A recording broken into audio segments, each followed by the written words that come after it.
So hi everyone, welcome back to the demonstration. In this demonstration, we are going to talk about the concept of inheritance. So in order to talk about the concept of inheritance, we'll be again taking a simple scenario in picture. We'll create an employee and we'll just imagine that this particular employee will contain some basic properties like name, age and designation. So for this particular employee, we'll then create an inherited class called manager. This manager will further extend the properties and the functionality that we have inside an employee class, and we'll add some more properties like team size and team salary along with few more functions. So let's try to work out with this inheritance scenario. In order to start with the demo, we'll be starting from a blank file. Over here we'll create an employee class. So again, this employee class will contain certain properties. A name property, we are going to keep this name as string value, age as number, designation as string again. So this is a base class wherein the three properties has been added. Now let's add certain functions inside this class. The function that we'll add over here is getDetail. This particular function will give the employee name. So we can write console.log this dot name. We'll create another function which is getUserAge. And this will return the age of a particular employee. We'll say console.log this.age, and similarly we'll create a function for designation. Inside this getUserDesignation, we'll display the designation of the user. So here we have a simple class employee containing three properties and three behaviors or functions: getDetail, getUserAge and getUserDesignation.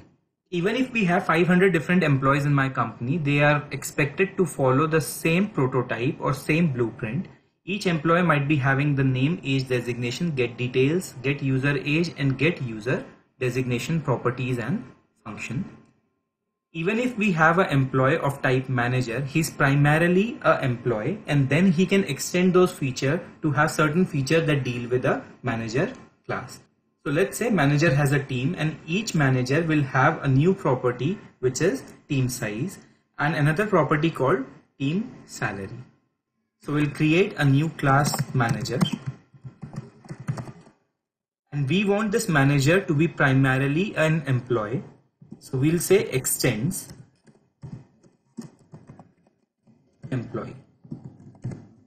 So what this code block signifies is that we are trying to create a new class called manager, which is going to inherit the properties and the functionalities of employee. In this case, all the public properties which are there inside an employee class will be inherited and will be available to the class manager. So manager is having the basic function and basic properties, and to those basic property we are adding more properties to it. Let's say we want to add a property team size. This team size should be of type number, and again team salary, which is again a variable of type number. This particular class manager can have certain functions as well, so we can say get team salary, and it will return the value of the salary as console.log this dot team salary. So once we have these two classes available, class employee and class manager, what we'll do next is we'll go ahead and create some object of type employee and of type manager. We'll create a new employee called employee1, and in order to create this employee, we'll be using a new keyword. We'll write new employee. As soon as we do new employee, a new memory space is created, and this particular memory space is now pointing out towards the new object for employee. So when we type employee1 dot, we get all the possible options that we can access using this particular object. So using the object employee1, I can access age, designation, name, a function getDetails, getUsername and getUserDesignation. So let's add a name to this particular employee, and we'll add the name as random name. Similarly, we can add more data, which can be employee1.age,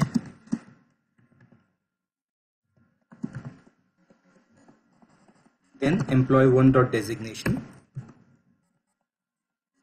We can assign this designation to be developer. Now let's go ahead and call a function get details for this employee 1. So we'll do employee 1 dot get details. Let's run this file and see for the output. As soon as we are invoking this particular function, the debugger stops on line 33. We are calling this get details function using employee 1. We'll then get inside line 7. Let's run this particular debugger further, and we'll get the output this.name equal to random name. So the output out of this particular function would be random name. Till now we were using the parent class in order to create an object. Now what we'll do next is we'll go further and create an object of type manager. Similar to this, I can add a var. The variable name would be user manager, which will be invoked using a new keyword. So we'll write new manager. So now we have created a new object called user manager, whose memory points out towards an object of type manager. So let's put user manager dot, and now you can see all the possible values that you can access using this particular object. So over here we can see that we can access age, designation, get details, get team salary, get user age, get user designation, name, team salary and team size. This particular object can access all the properties and functions which belongs to the class employee, as well as all the functions and the property which belongs to a class manager. So we can assign a random name to this particular manager, and we can say user manager name. We can also assign some team size to this particular manager. We can say dot team size equal to 20. Now you can again go and access the other properties which either belong to class manager or a class employee.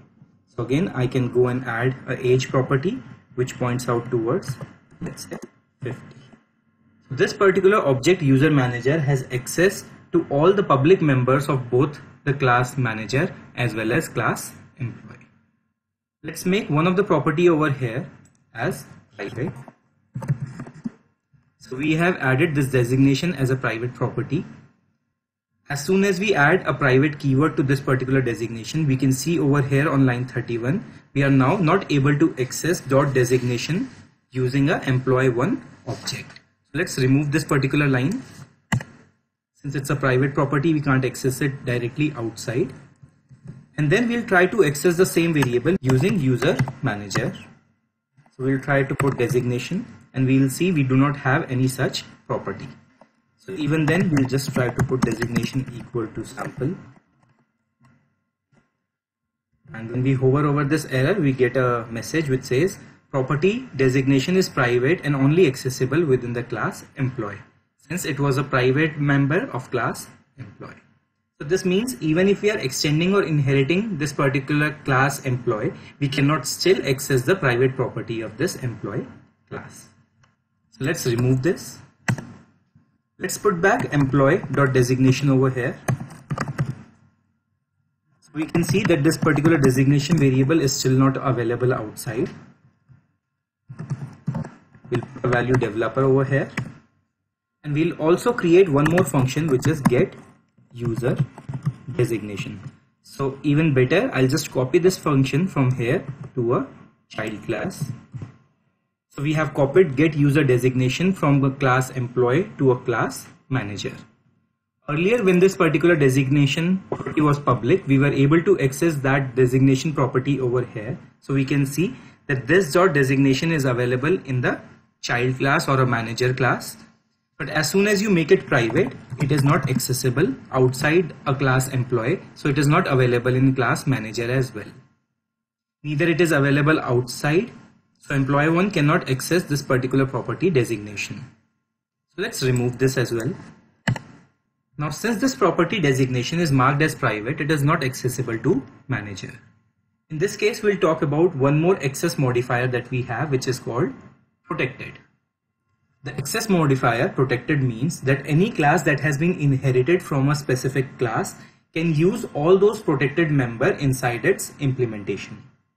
By that we mean that if you change this private variable to protected, you'll be able to access this designation object or this designation property inside the child class or a class manager. So now this is perfectly valid in order to access this particular designation property inside a child class. But this protected designation property is only available to this particular child class. It is not available publicly from any of the manager object or a employee object.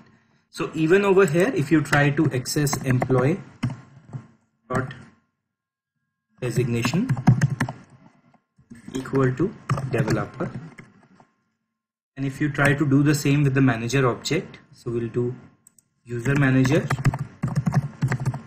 dot designation equal to manager, we can look for what error are we getting in the compile time. So the compile time error over here is that property designation is protected and only accessible within the class employee and its subclasses. Since it's marked as protected, it can be only accessed between the employee and the subclasses of this employee class. Then if you also look for this particular second compile time error that you have, we receive the same message. It says designation is protected and cannot be accessed outside. It can be only accessible within the class employee as well as its subclasses. So the protected property can be available to a subclass, but it is not public to the outside world. So let's remove some complexity. We'll take off the code for creating the employee object. We'll also take off this designation one. Let's assign another property which is user manager dot team salary 2000. Since this particular team salary is public, we are able to access it. Again, over here we have another function which is get team salary. I can use user manager dot get team salary in order to invoke that particular function. Again, if you make this particular function as private, it won't be available outside. So making this as private will throw you a compile time error saying that this particular property is a private property. Similarly, we are inheriting all the functions that are there inside the class employee. So let's go back and try to call a property or a function which belongs to an employee class. So we can say get user age. So this property get user age was public inside employee. That's why it was available to manager. And since it's a public property, it's again accessible towards the outside world. What next we can try doing is, if you mark that particular property as private, you won't be able to access that. So we'll get the error that this is a private property and belongs to employee. And even if you mark this particular property as protected, it won't be still available to the outside world. So it says the property user age is protected and is only accessible by the class and its subclasses. So when we are working with the classes, we need to be very sure about what access modifiers we are placing in front of these keywords and properties. So let's extend this functionality further. We'll create another class which is director. And this particular director class now extends from the class manager instead of employee. Over here we'll be adding one more property which is manager count, to keep the count of manager which are under this particular director. We'll mark this particular property as number, and then we'll try to create an object of this particular class director. So let's create an object. We'll say company director equal to new director. Now we have created an object of type director. Now let's put company director dot and see which all properties and which all functions are accessible to this particular director. Now you can see all the properties that belongs to employee as well as the property that belongs to the manager plus the property that is defined inside a director class is all accessible using this particular object. So all the public properties that we have, that is all accessible using this object company director. So I can create a company director having a manager count of 10. That is how we can access all the properties that are there in the entire inheritance hierarchy chain. So this is the concept of inheritance in TypeScript. So in the next demo, we'll talk about abstract classes in TypeScript.